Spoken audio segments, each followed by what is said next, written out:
La filosofía como madre de toda emancipación. ¿Por qué es Heidegger el más importante filósofo del siglo XX? Hay nazismo en Ser y Tiempo, Domingo Faustino Sarmiento, y el libro más excepcional, Facundo, Civilización y Barbarie, el gran libro sobre América Latina. Y lo que dice Sartre en una de sus más bellas frases: un hombre es lo que hace con lo que hicieron de él. Foucault va a decir: el hombre ha muerto. Si se piensa en filosofía, lo que se piensa es la totalidad.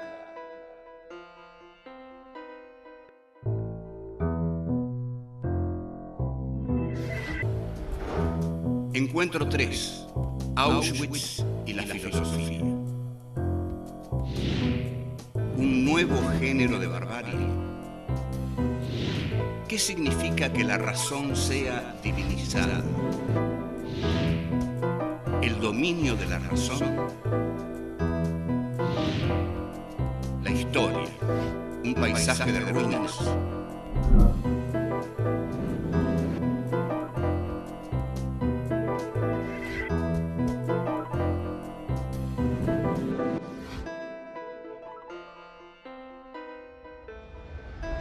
El tema que vamos a tratar hoy es duro, pero hay que tratarlo. Es Auschwitz y la filosofía. Nuestro punto de partida va a ser la Escuela de Frankfurt y dos pensadores de la Escuela de Frankfurt, que son Theodor Adorno y Max Horkheimer, que emigraron a Estados Unidos. Y en California, a partir de 1940, empezaron a escribir un libro que se transformaría en un libro fundamental del pensamiento filosófico del siglo XX, Dialéctica de la Ilustración. Son charlas que tuvieron Adorno y Horkheimer en California y, bueno, se publica en 1947. El problema que se plantean Adorno y Horkheimer es cómo en 1940, después de esa esperanza excepcional que el iluminismo, la Revolución Francesa, los enciclopedistas, Voltaire, Diderot, D'Alembert, Rousseau, Kant, todos esos pensadores que confían en la razón humana, en el gran relato del racionalismo, de la razón humana, que dice: el hombre, por medio de su razón, va a alcanzar la plenitud, va a alcanzar la felicidad, va a llegar a una sociedad bien organizada, civilizada. La razón es el progreso, las luces de la razón van a curar todas las enfermedades, todos los males sociales, van a ser la felicidad del hombre cuando se llegue a una sociedad racional. ¿Cómo es posible? ¿Cómo es posible, entonces se preguntan Adorno y Horkheimer, que hayamos llegado a esto, a una nueva forma de barbarie y a una forma extrema de barbarie como la que ellos ven en Europa en 1940? Cuando Adorno y Horkheimer escriben Dialéctica del Iluminismo, ya conocen un gran texto de Walter Benjamin, que son las tesis sobre filosofía de la historia, que es un texto breve que Benjamin escribe y se lo deja a Bertolt Brecht, y Benjamin tenía que irse de Europa porque estaba siendo terriblemente perseguido por la Gestapo. Adorno le escribe desde su, en realidad, exilio de lujo en California, y le dice que se exilia inmediatamente. Y Benjamin le contesta: todavía hay causas que defender en Europa. Benjamin era un hombre sencillo, un hombre de pequeña estatura, tremendamente inteligente, judío, un hombre de fe, un hombre que tenía una teoría sobre el Mesías, que el Mesías no iba a llegar al final, sino que el Mesías aparecía por ciertas endijas de la historia en determinados momentos muy especiales. Bueno, esto lo desarrolla en las tesis sobre filosofía de la historia. Benjamin huye, efectivamente, decide huir, y decide cruzar la frontera francesa hacia España, en Portbou. Cuando llega a la frontera, precisamente ese día se cerró la frontera. Se cerró la frontera y Benjamin se desespera, entra en pánico, en terror, porque sabe justamente cómo es la Gestapo, cómo trata a los que atrapa, y siente que esa frontera se cerró para él. Y si se cerró para él, se cerró su vida. Entonces se suicida. Se suicida mal, es decir, toma mucha morfina, pasa una noche atroz, finalmente muere y al día siguiente la frontera se abre. Esta muerte trágica de Benjamin es en realidad la muerte del pensamiento humanista, del pensamiento que defiende el derecho del hombre a vivir, a no ser torturado, a no ser avasallado, a no ser, digamos, confinado a un campo de concentración como una cosa que se termina arrastrando con una especie de tractor, como hemos visto en algunos documentales.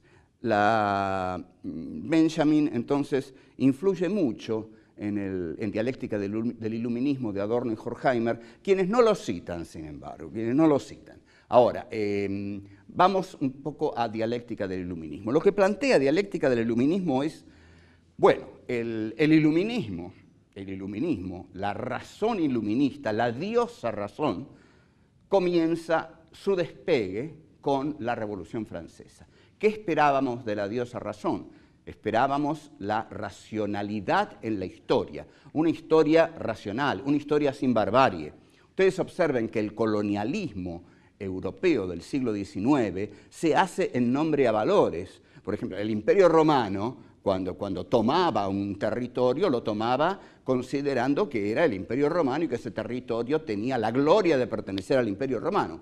Pero bueno, los ingleses, los franceses, los holandeses, los belgas, cuando se expanden, con ellos se expande la civilización, el progreso, la razón, el derecho, es decir, el imperialismo del siglo XIX identifica su expansión con la expansión del progreso, de la civilización y de la razón. Eso lleva a Auschwitz. ¿Por qué? ¿Por qué?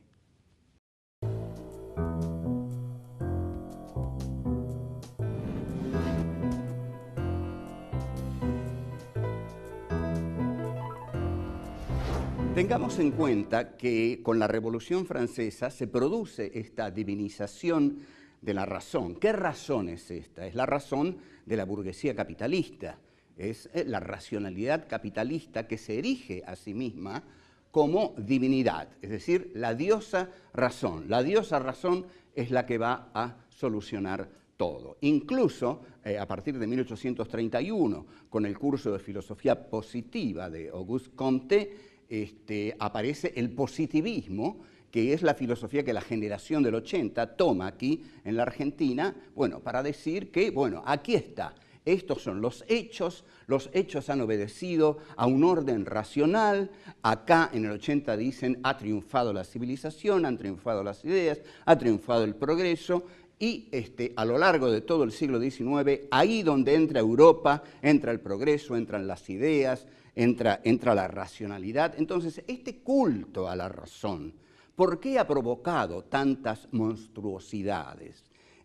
¿Cómo puede ser que la diosa razón no haya hecho más que provocar atrocidades, y sobre todo la atrocidad para Adorno y Horkheimer, que son los que analizan esto en Dialéctica del Iluminismo, la atrocidad de Auschwitz? ¿Por qué? Atención, porque Auschwitz es un hecho racional.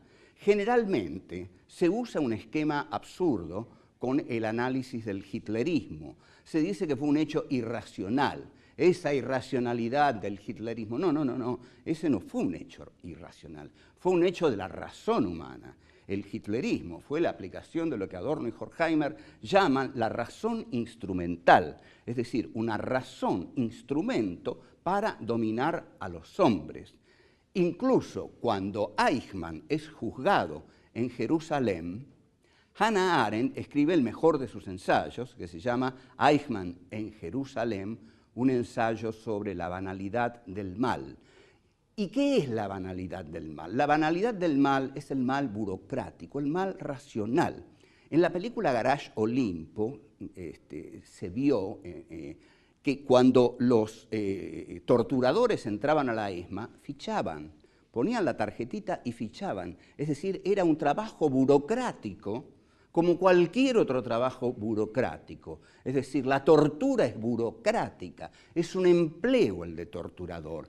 Eichmann, entonces, para él el mal era banal, no tenía importancia, él solo cumplía su trabajo. Hay que matar hoy 10.000 personas. Bueno, hay que matarlas y lo fundamental es cómo hacemos desaparecer los cuerpos. Ahora, Auschwitz es también la expresión de la racionalidad alemana, de la burguesía alemana que necesita expandirse y para expandirse necesita, digamos, la exaltación de su pueblo. Para exaltar a su pueblo señala como elemento demoníaco de la sociedad al judío, ¿no? Aquel que es apartado, como el apartheid en Sudáfrica, los negros son apartados, acá los judíos sufren el apartheid y son perseguidos porque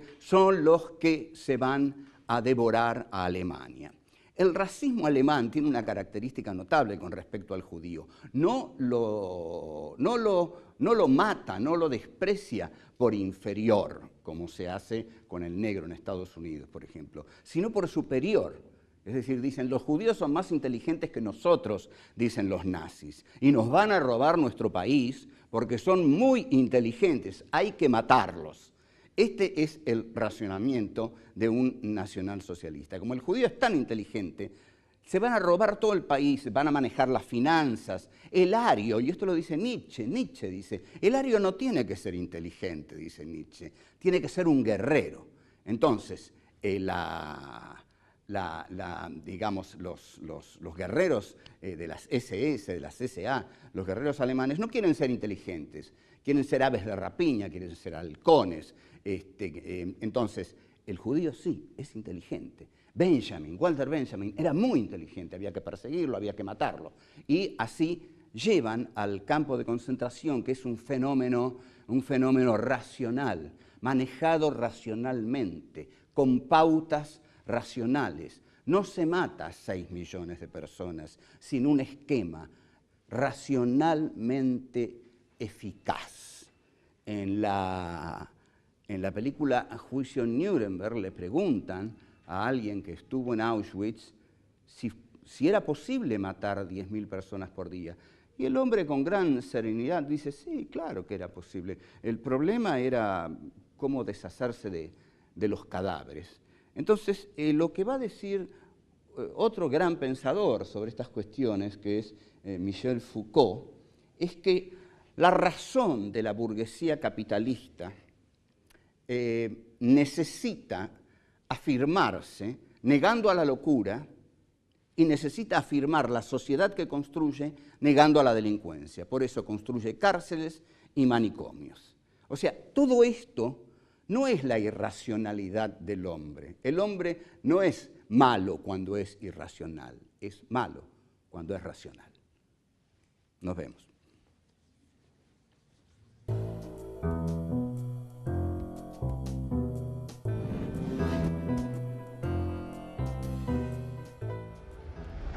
Lo que marcan Adorno y Horkheimer en Dialéctica del Iluminismo es el dominio de la razón por sobre la totalidad del hombre. Lo que quieren decir es que el hombre es más que razón, pero que para colmo el uso que le ha dado a su razón es un uso para esclavizar, para dominar, para someter a la naturaleza y a los hombres. Hay un ejemplo formidable que dan en Dialéctica del Iluminismo, y es el ejemplo de Ulises en la Odisea, la continuación de la Ilíada. Ulises va volviendo a Ítaca y no quiere oír el canto de las sirenas, es decir, se niega al placer por miedo a perder la razón, porque escuchar el canto de las sirenas es enloquecer. Entonces Ulises no quiere enloquecer, pero quiere oír el canto de las sirenas. Entonces, como él es el patrón del barco, ordena que lo aten a un mástil, lo atan a un mástil, y todos los demás se tapan los oídos y siguen remando. Ulises pasa frente a la isla donde están las sirenas, escucha el canto de las sirenas y desesperadamente intenta liberarse de sus ataduras, pero son tantas las ataduras que se puso que no puede liberarse. Entonces, ¿esto qué significa? Bueno, esto es Freud, esto es Nietzsche. No podemos, el hombre de la civilización ata sus pulsiones de placer.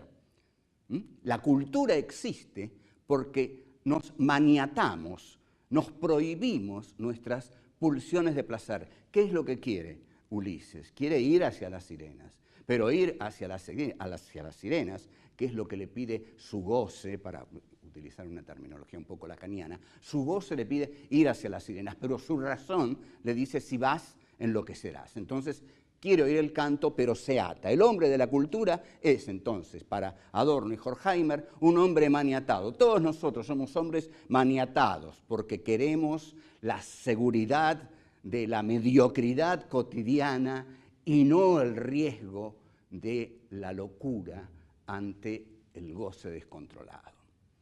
Este es un gran pasaje de Adorno y Horkheimer. Ahora, esta dominación que se ejerce por medio de la razón, sofocando las pulsiones, los deseos, los instintos más genuinos del hombre, forman una sociedad que es, para Adorno y Horkheimer, la sociedad capitalista. Nosotros acá no estamos hablando de los fracasos de las sociedades socialistas, que ya hemos oído hablar demasiado de eso, y sí, en algún momento hablaremos, pero estamos tratando a estos filósofos. Adorno y Horkheimer hablan de esta racionalidad burguesa que, como razón instrumental que domina a los hombres, lleva su instrumentalidad hacia el campo de exterminio de Auschwitz, donde son racionalmente exterminados 6 millones de judíos, gitanos, homosexuales. En el tema de Auschwitz está el tema de Dios. Es un tema muy, muy complejo, y más de un teólogo se pone de muy mal humor cuando se menciona el tema de Dios con respecto a Auschwitz, pero más de un filósofo ha preguntado dónde estaba Dios en Auschwitz. E incluso Primo Levi, que es el gran escritor judío, que escribe Si esto es un hombre, los hundidos y los salvados, dice: existe Auschwitz, no existe Dios. Y Karl Levitt, que también es un gran pensador judío, discípulo de Heidegger, dice: luego de Auschwitz es imposible pensar un Dios totalmente bueno. Es muy contundente todo esto. Hay un tango incluso genial que dice: ¿dónde estaba Dios cuando te fuiste? O sea, nuestra tanguística es tan excepcional que puede ser comparada con los grandes filósofos del siglo XX. Es lo mismo. ¿Dónde estaba Dios cuando te fuiste? La razón instrumental, es decir, esa razón que se constituye para dominar a los hombres y para dominar la naturaleza, comienza por arrasar la naturaleza, por industrializarla, por volver a la naturaleza, digamos así, un arma de guerra. Al volver a la naturaleza un arma de guerra, un arma de consumo, un arma de mercancías, la razón instrumental llega, por supuesto, hasta hoy. Hoy estamos viviendo sumidos en la razón instrumental. La instrumentalidad de la razón es hoy la racionalidad del imperio bélico comunicacional estadounidense, que ha decidido, digamos, una colonización casi generalizada del mundo para protegerse de él. Es decir, lo que hace Estados Unidos es, para protegerme del terrorismo, voy a conquistar todos los lugares que pueda y voy a declarar guerras preventivas si es necesario. Ahora, lo que está ocurriendo en estos momentos en Irak, que es muy poco lo que sabemos de lo que ocurre verdaderamente en Irak, pero sabemos que ocurren horrores, es la razón instrumental bélica puesta al servicio del poder. El poder y la razón van de la mano. La razón está al servicio del poder.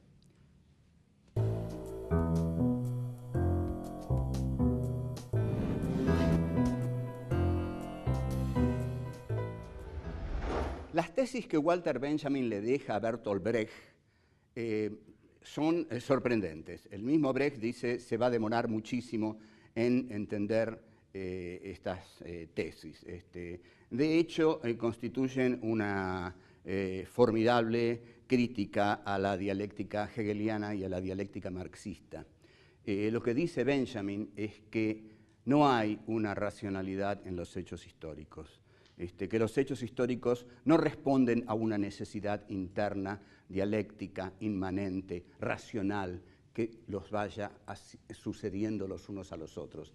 Que el ángel de la historia, dice Benjamin, porque ha comprado un cuadro de Paul Klee donde se ve un ángel mirando hacia el pasado, y el ángel de la historia, dice Benjamin, mira hacia el pasado y no ve un encadenamiento lógico de categorías hegelianas, ve un paisaje de ruinas, ve un paisaje de ruinas.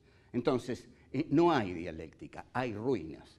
Y Benjamin entonces nos entrega una concepción de la historia como catástrofe, la historia como catástrofe, no la historia como una dialéctica necesariamente encaminada hacia un final de plenitud, hacia una sociedad sin clases, donde no habrá más explotadores ni explotados y donde el hombre será libre. No, dice Benjamin, la historia no es eso. La historia es un paisaje de ruinas. La historia ha sido una catástrofe completa y la historia lo que expresa es la ruina, el fracaso de la razón humana. Pero hay un aspecto exquisito de Benjamin que responde a su profunda fe judía y que tiene que ver con el Mesías. Yo algo mencioné, pero lo quiero mencionar más detalladamente. Benjamin dice que hay momentos muy especiales en la historia, que el Mesías no va a venir al final, dice, pero que en la historia, en nuestras vidas, hay momentos en que sentimos la presencia, la plenitud de lo absoluto, de lo sagrado, de aquello que nos trasciende por completo, pero que sin embargo se comunica con nosotros en ese momento. ¿Cómo se comunica? Benjamin dice que el Mesías aparece por pequeñas endijas. O sea que la presencia del Mesías es constante, no es una presencia que cierra la historia, sino es una presencia que acompaña la historia y que en algún momento se nos puede presentar, en algún momento podemos tener un contacto con lo sagrado, con lo divino, con lo absoluto. Este es un pensamiento muy judío, pero Benjamin no podía sino elaborarlo, y efectivamente es un pensamiento que va contra esa idea finalista de la razón, ¿no? Es decir, que la plenitud va a estar al final, que el reino de los cielos va a estar al final, que el Mesías va a venir al final. No, dice Benjamin, como también dice otro pensador judío, Martin Buber, en un libro que se llama Yo y tú. No, hay momentos, y efectivamente muchos de ustedes, muchos de nosotros hemos comprobado la existencia de esos momentos que parecen fuera de la historia. Una mirada en la cual nos miramos con alguien y sabemos que nos vamos a odiar para siempre. Nos miramos con una mujer, por ejemplo, y sabemos que la vamos a amar para siempre. sentimos un día, en cualquier momento podemos pasar frente a una iglesia o a un templo vacío y entrar, y está vacío, y estamos solos, y nos pasa algo que no nos pasó nunca. Sentimos la plenitud de la presencia de lo absoluto, de lo sagrado, de algo que está más allá de nuestras vidas finitas, y tenemos, digamos, un momento de fe, pero no es la fe que da una certeza absoluta, es un momento, pasa enseguida, dice Benjamin, pero por esa endija hemos tomado contacto con el sentido de nuestra vida, de la historia, y con aquello que en última instancia podría redimir a la historia humana. No obstante esta esperanza de Benjamin, los que han pensado la realidad de Auschwitz, y nosotros aquí, que tenemos la experiencia terrible de la ESMA como espacio de humillación, sometimiento y vejación del ser humano, tenemos que reflexionar sobre esos espacios de tortura. Digamos, que a la tortura se le llame tarea de inteligencia, es muy claro. Ahí está la razón humana. Fíjense qué interesante, cuando Adorno, Horkheimer dicen es la razón la que comete las atrocidades, y la tortura es llamada trabajo de inteligencia porque está destinada a obtener información. En una película norteamericana muy reciente, Meryl Streep hace una jerárquica de la CIA y alguien le dice, doctora, en Irak se está torturando. Y ella le dice, no, Estados Unidos no tortura, obtiene información. Entonces, ¿cuál es nuestro imperativo categórico? Imperativo categórico en el sentido de Kant. Aquello que tenemos que cotidianamente hacer para que no se repita. Bueno, que no se repita Auschwitz, que no se repita la ESMA, que no se repita Camboya, que no se repita Irak. Entonces, con respecto a Auschwitz, que ha sido nuestro tema, el imperativo categórico sería actúa de tal modo que Auschwitz no pueda repetirse. Bueno, nada más, gracias. Hasta luego.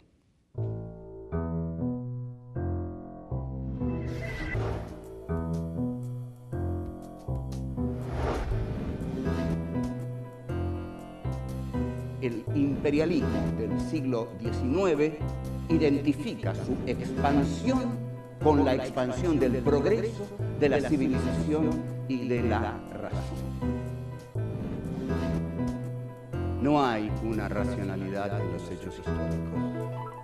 El poder y la razón van de la mano. La razón está al servicio del poder.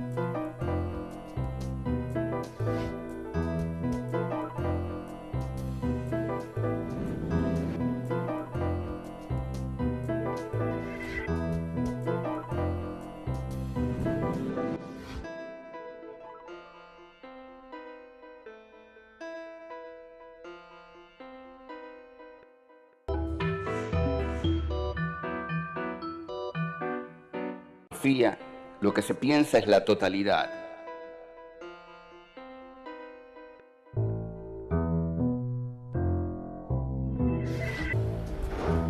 Encuentro 3. Auschwitz y la filosofía. Un nuevo género de barbarie. ¿Qué significa que la razón sea divinizada? El dominio de la razón. La historia, un paisaje de ruinas. Migraron a Estados Unidos y en California, a partir de 1940, empezaron a escribir un libro que se transformaría en un libro fundamental del pensamiento filosófico del siglo XX, Dialéctica de la Ilustración. Son charlas que tuvieron Adorno y Horkheimer en California y, bueno, se publica en 1947. El problema que se plantean Adorno y Horkheimer es cómo en 1940, después de esa esperanza.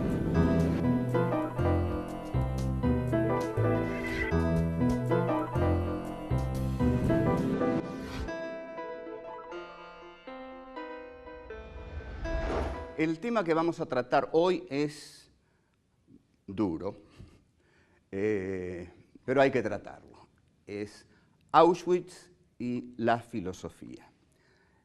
Nuestro punto de partida va a ser la Escuela de Frankfurt y dos pensadores de la Escuela de Frankfurt, que son Theodor Adorno y Max Horkheimer, que enanza excepcional que el iluminismo, la Revolución Francesa, los enciclopedistas, Voltaire, Diderot, D'Alembert, Rousseau, Kant, todos esos pensadores que confían en la razón humana, en el gran relato del racionalismo, de la razón humana, que dice el hombre, por medio de su razón, va a alcanzar la plenitud, va a alcanzar la felicidad, va a llegar a una sociedad bien organizada, civilizada. La razón es el progreso, las luces de la razón van a curar todo.